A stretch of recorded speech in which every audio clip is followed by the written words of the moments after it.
Hey my loves, welcome back to my YouTube channel. My name is truly Tisha Balala, and thank you so much for joining me today. If you haven't already, please go ahead and subscribe down below and hit that notification bell. Like, share, comment, do the most, guys. I love to see it.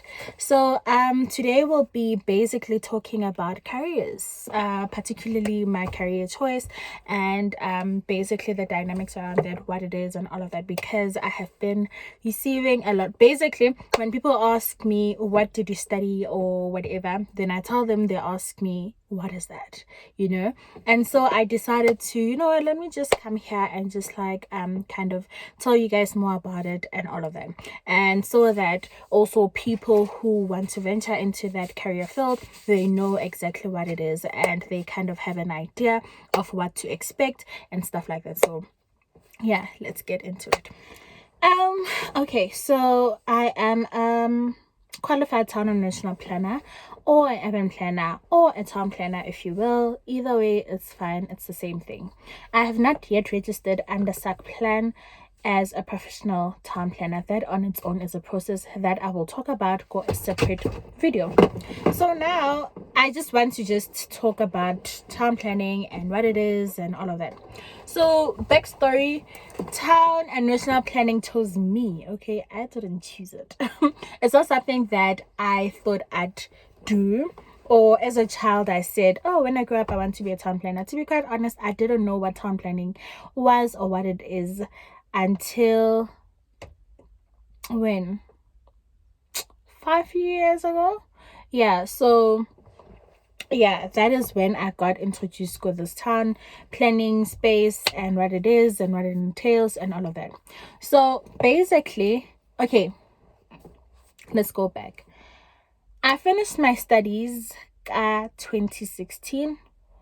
I did marketing 2017 got Damelin, and the reason why I did marketing then was because I had not applied for any institution gamma matric year. Something that I'd truly advise you, if you're doing your matric this year, I advise you to apply this year if you see yourself studying next year, because sorry guys, you don't want to go through that. It's frustrating, it's not nice, and you end up doing things that you don't really like. And that's not to say that I don't like marketing, but to be quite honest, it's not something that I am passionate about, something that I found myself doing because I had no other choice. I did have a choice, but the other choice that I had was HR, and I chose marketing. Why I did that, I don't know. It's not, yeah, like I just did that. And I think, okay, my reasoning behind doing marketing was, then I thought that I was going to become an interior designer. So I don't know how I got to that, guys. Like, I don't know why I decided to become an interior designer. It's not something that I still thought that I'd do as a child. It's not something that I said, oh, when I grow up I want to be an interior designer. It's something that I think I was very confused when I was in matric, and I was like, okay, do I want that, do I not want that? And I ended up being very obsessed with being an interior designer, and obsessed with what is that, hoba artisan, electrician, or it's scary, guys. Like, yo, the way I was so confused then. But yeah, so what happened was 2017, I had to do something, right? I had to do something. Late applications for UJ were open, but then the only thing that was available was being a geologist, if I'm not mistaken. Yeah. And yo, guys, my geography was bad. I don't even know how I passed geography, to be quite honest. Like, I passed it well. I don't know how. But yeah, it was something that I hate geography. And I think it's so crazy because even in town planning, I couldn't run away from it. It kept on following me.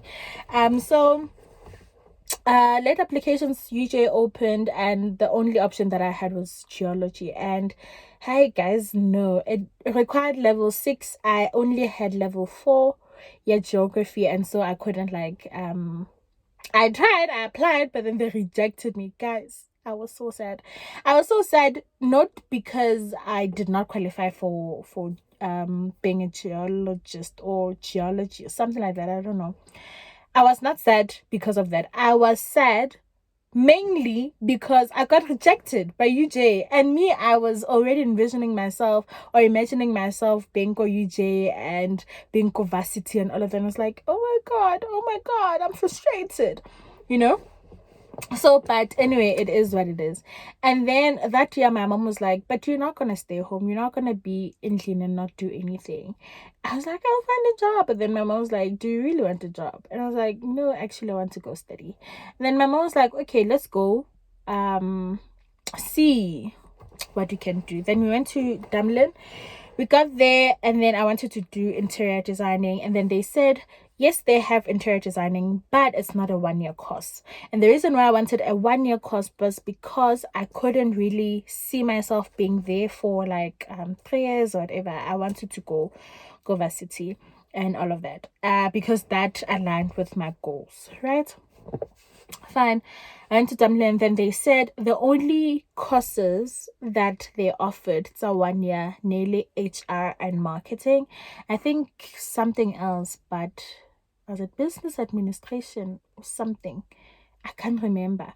But yeah, I chose marketing. And the reasoning behind that, the logic behind that was I'm choosing marketing because most after a few years I'll be an interior designer, and obviously I'd want to market myself and all of it. So let me just do marketing. That is the logic behind that.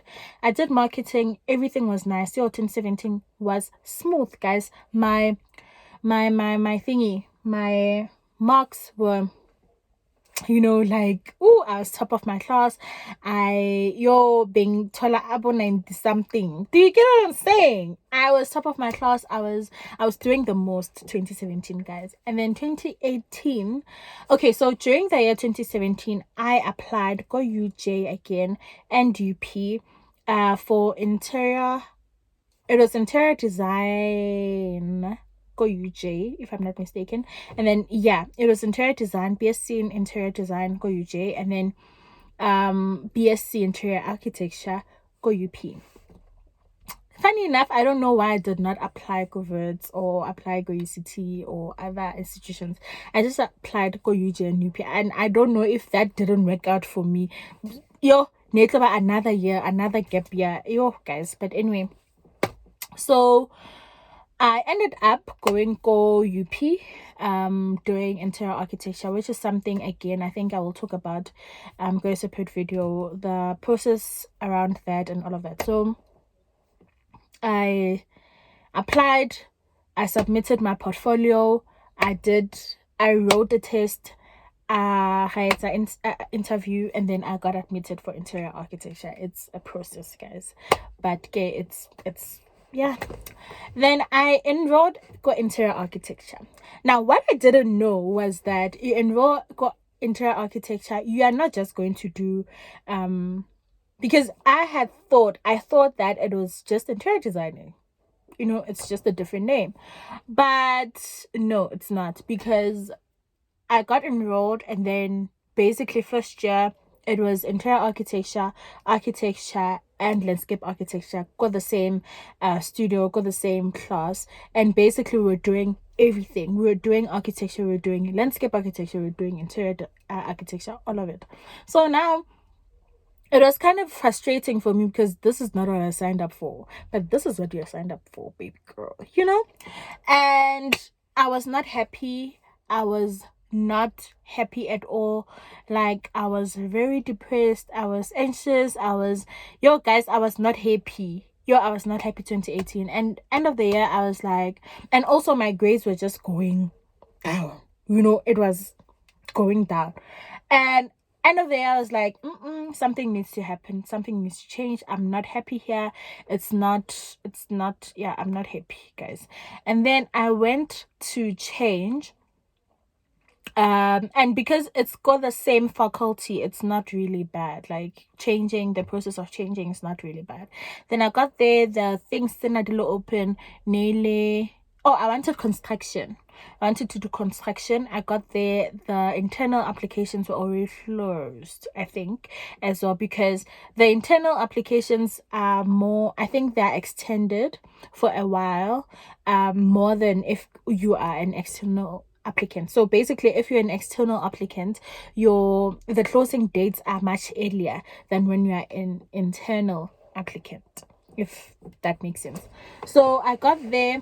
Unfortunately, construction had already closed, and then the only things in Adile open nearly real estate, if I'm not mistaken, real estate and town and regional planning. And I was like, okay, you know what? Let me just go for town and regional planning, which I did. Okay, fine. I prayed, guys. I prayed that December for me to be accepted go town and national plan, because I was not seeing myself doing that thing again. Your architecture or interior architecture again. I was like, nope, I am not doing this. They better accept me. And guess what? They did, and the rest was history. So yeah. What I didn't know though was that town and national planning was 4 years. Well, I knew, but at the time it had not sunk in. Hey, it's 4 years. It's 4 years. But the nice thing about that is that it's an NQF level 8. So what that means is it's basically an honors, 2 in 1, bachelor and honors. It's an honors degree. Whereas got other institutions like your VERTS, your UCT and all of that, it's a 3-year course, but then it's not an honors degree. It is just a bachelor's degree, which is okay as well. But I think it did me a great favor for me to enroll under UP so that I get my honors and Sibamland. Okay, so now we get into the juicy part. Okay, guys, so this is where I'm going to come back here and look at my notes on all of it. And the reason why I have my notes is because I don't want to forget things, and I want to say things the way that I want to say things, in a way that you will understand, so yeah. Yes, so when I keep on looking down and coming back and doing all those things, know that I'm looking at this thing. Yeah. So what is urban planning? Basically, urban planning is a profession that is concerned with the health and the quality of life of urban spaces, and not just urban spaces, villages, rural areas, towns, casies, everything. We are concerned with that. We want to ensure that where there is life is good. Where people live, the quality of life is top notch. That is what we are concerned with. So that kind of forces us to ensure that we keep our cities or our towns, whatever, we keep them vibrant, we keep them sustainable, we keep them efficient, we keep them working the way they should. That is what our job is, or that is what the profession is concerned about, to ensure that life is the way it should. And I don't know if I have already mentioned this, but each and every day of your life, you are engaging with at least one thing that town planners were involved in, whether it be public transport, whether it be the area that you live in, whether it be when you flush the toilet and the water goes through the pipelines. Town planners were involved in that. So we are kind of concerned with everything, and in so doing, we engage with different things. We engage with economics, we engage with politics, we engage with culture, we engage with a multiple of things, and a multiple of things. Yeah, we engage with all of those things, but our profession is very political, yeah, but I'll talk about that later. So now, another thing is that our profession is future oriented, and what that means is that we put goals in place. Now we have a vision. We have probably long-term vision and a short-term vision. So maybe we say in 5 years, this is where we want our cities to be. In 10 years, this is where we want our cities to be. In 15 years, all those things. But now, that is not to say that we are going to overlook or rather neglect our current. When we are talking about our current state, usually we are concerned with maintaining what already works. you know.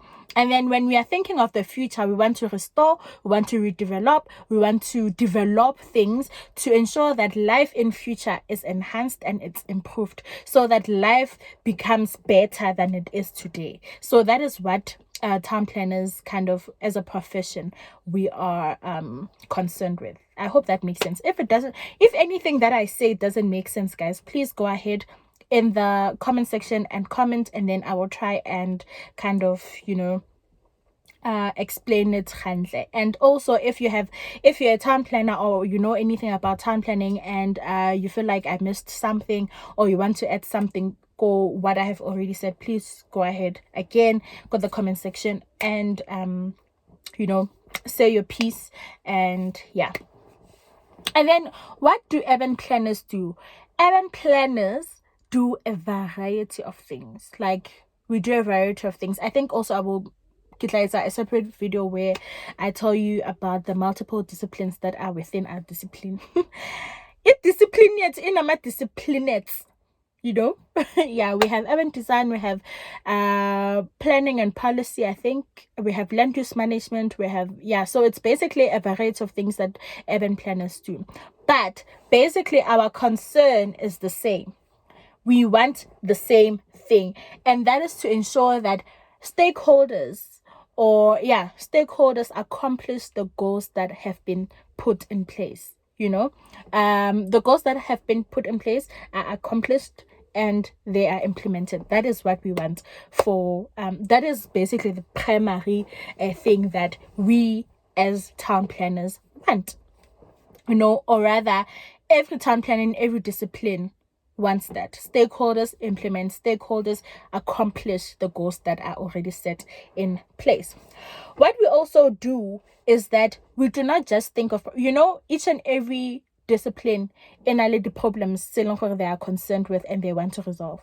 Rona, the problems that we engage with or we are concerned with, we want to ensure that these resolutions or these solutions that we have, they are spatially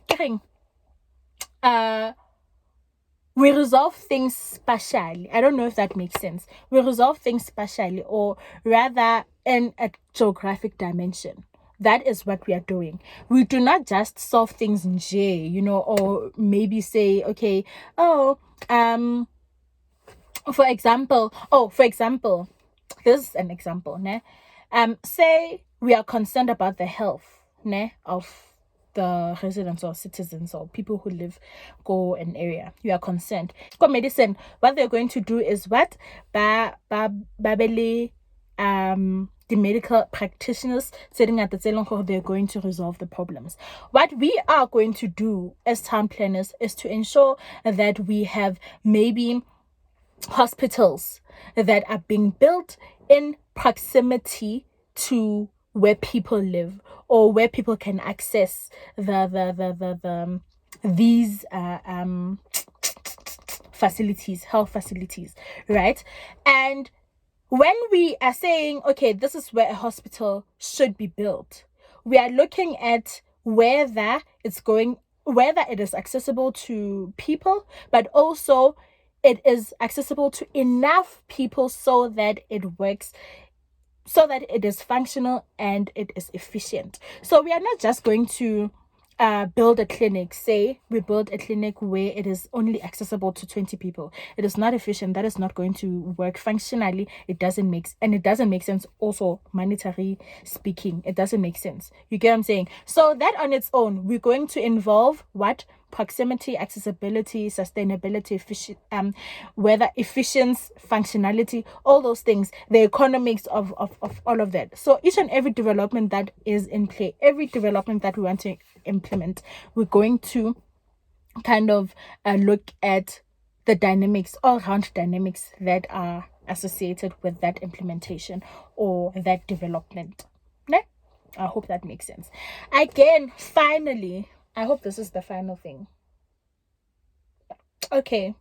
The other thing I think I have already mentioned, that we are anticipating how our cities will function in future, and we are trying to ensure that it is a smooth transition from what currently is to what we want it to be. Do you get? I hope that makes sense. So we want to ensure that there is a smooth transition from where we are to where we want to be. So yeah, that is what I meant when I say we anticipate the future and what the future holds for us, and then we want to be prepared enough for the future. You get? So yeah. So the downside, like at the statement, okay, the downside of town and national planning or town and national planners or our profession is that the only thing that we can do basically is to communicate. We have no capacity, or we don't have the authority to in effect. I don't know if but we don't have the authority to ensure that things die. Our job is to persuade others that these things are the right things to do. Do you get? That is the reason why I said that our profession is very political, and that we want to persuade, or we want to influence, want to tell these politicians or people in high places, whether it be in the public sector or the private sector, the things that are in place, or the goals that we have, or the vision that we have, get the right vision, or the goals that we have, or the things that we want you to do are the right things to do.